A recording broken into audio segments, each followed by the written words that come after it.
क्या लग रहा है, क्योंकि बैठक पहले हुई नहीं, आज हुई तो भी कोई नतीजा नहीं निकला। देखिए, हम जो एडॉक कमेटी के 4 मेंबर हैं, हमारा एक ही उद्देश्य है, खेल आगे बढ़े, हमारे खिलाड़ियों को अच्छी फैसिलिटीज मिले। लेकिन ये तो राजनीतिकरण हो रहा है, नियमों का खुला उल्लंघन किया जा रहा है। आपको अभी रमीज जी ने बताया, ये साफ साफ कोर्ट का ऑर्डर है। मैं आप सारे मीडिया के बंधुओं के साथ एक फोटोकॉपी शेयर करूंगा। इसमें साफ साफ लिखा है कि मेजोरिटी के बिना कन्वीनर निर्णय नहीं ले सकते। The work of a convener is to chair a meeting, और 4 सदस्यों के बिना, मेजोरिटी के बिना निर्णय नहीं लिए जा सकते। पिछले 2 महीने से मैंने आपको 18 तारीख को भी बताया था, हमारी सहमति के बिना, हमारी जानकारी के बिना बार बार सर्कुलर निकाले जा रहे हैं। हमारा एक ही विनम्र निवेदन था कि उन सारे सर्कुलर को खारिज किया जाए, क्योंकि वो हमारी सहमति से नहीं हुए थे। हमारा यही विनम्र निवेदन था। दूसरा, अगर आप एडॉक कमेटी की चर्चा करें, एडॉक कमेटी हमको राज्य सरकार ने नियुक्त किया है। 28 मार्च को हमें एक्सटेंशन दिया गया था। आप सबके पास उसका सर्कुलर भी होगा। जब तक राज्य सरकार हमारी टर्मिनेशन का सर्कुलर नहीं निकालती, हमें मीटिंग अटेंड करने का पूरा अधिकार है। कन्वीनर साहब को हमारे को रोकने का अधिकार नहीं है। और हम क्या गलत कह रहे हैं? हम कह रहे हैं नियम अनुसार काम हो, स्पोर्ट्स एक्ट और आरसीए कॉन्स्टिट्यूशन के अनुसार काम हो। तो हमारी गलती क्या है, आप बताइए। आप क्या 2 महीने में 12 जिला क्रिकेट संघों को सर्कुलर देना सही है? सर्कुलर जांच करने का अधिकार स्पोर्ट्स काउंसिल के पास है और सहकारिता विभाग के पास है। एडॉक कमेटी जो है आरसीए में पिछले साल जो मार्च में बनी थी, एडॉक कमेटी की जिम्मेदारी है daily functioning of cricket and holding of election. हम एक जनरल बॉडी का पावर ना कन्वीनर साहब के पास है, ना मेरे पास है, ना सदस्यों के साथ है। और हम तो आज भी यही चाहते हैं कि हम सब नियम अनुसार काम करें, सकारात्मक रूप से आगे बढ़े, ताकि हमारा खेल आगे बढ़े, खिलाड़ी को सुविधा मिले और क्रिकेट बेहतरीन तरीके से खेली जाए। और कोई एजेंडा नहीं है हमारा। तो आपको एडॉक कमेटी का सदस्य नहीं मान रहे? वो सदस्य नहीं मान रहे। कमेटी का सदस्य जैसे साहब मैंने आपको कहा था, हमें नियुक्त राज्य सरकार ने किया है। मैं राज्य सरकार का आभार व्यक्त करता हूं, हमें इतनी महत्वपूर्ण जिम्मेदारी दी।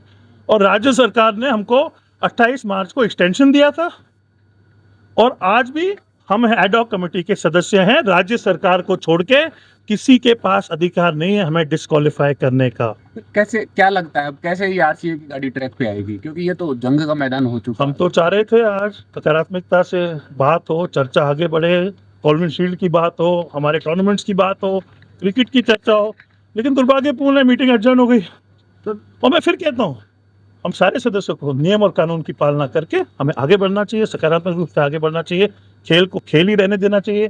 खेल में राजनीतिकरण नहीं होना चाहिए। खेल में ना तो कोई राजनीतिक हल होते हैं, खेल में ना तो कोई जात पात होती है। खेल को खेल के दायरे से ही देखा जाना चाहिए। पिछली बार आपने मीटिंग की थी, आपने कहा था हमारी मीटिंग तो हो चुकी है, अब उस मीटिंग में हम नहीं जाएंगे। इस मीटिंग में आपने पार्टिसिपेट कैसे किया? हमने इस मीटिंग में पार्टिसिपेट इसलिए किया क्योंकि हमारी जो 18 तारीख को मीटिंग हुई थी, 19 तारीख को, उसमें हमें मिनट्स ऑफ द मीटिंग पास कराने थे। कन्वीनर साहब के हम 2 महीने से निवेदन कर रहे थे कि मीटिंग बुलानी चाहिए। आपने आज मीटिंग बुलाई, हमको हमारे लिए बहुत अच्छी बात है। हम सब आए मीटिंग के लिए। हम चाहते हैं कि सकारात्मक रूप से खेल आगे बढ़े। हमारी शिकायत थी उस दिन कि 2 महीने से मीटिंग नहीं हुई, आज मीटिंग हुई तो हम क्यों नहीं आएंगे। और हमने जो चार मेंबर 6 में से हमने 4 रेजोल्यूशन पास किए, हम वो कन्वीनर साहब के सामने पेश करना चाह रहे थे कि साहब 4 मेंबर ने मेजोरिटी से, और हमारा विनम्र निवेदन ये था, नियम और कानून के दायरे में काम किया जाए, सकारात्मक रूप से आगे बढ़ा जाए। इसमें क्या गलत है? आप मीडिया के बंधु मेरे को बिल्कुल अवश्य बताइए। तो वो नागौर वाले बोल रहे हैं कि आपको इसके लिए एक्सेप्ट नहीं किया, और जोधपुर से भी आप कंफर्म नहीं है। तो देखिए सर, साहब, मैं स्पष्ट करना चाहता हूँ, 1 मिनट रुकिए। मैंने सोशल मीडिया पर पोस्ट भी किया था, हिम्मत से निकालो। 28 तारीख को, 1 मिनट होल्ड करेंगे आप? 1 मिनट बस, 1 मिनट साहब, थोड़ा विनोद जी रहा। 28 मार्च 2025 को मैंने नागौर जिला क्रिकेट संघ से मेरा इस्तीफा दिया था। मेरे पी हिम्मत सिंह जी विराजमान है, सेक्रेटरी नांदू जी को सर हमने इस्तीफा दिया, उन्होंने स्वीकार नहीं किया।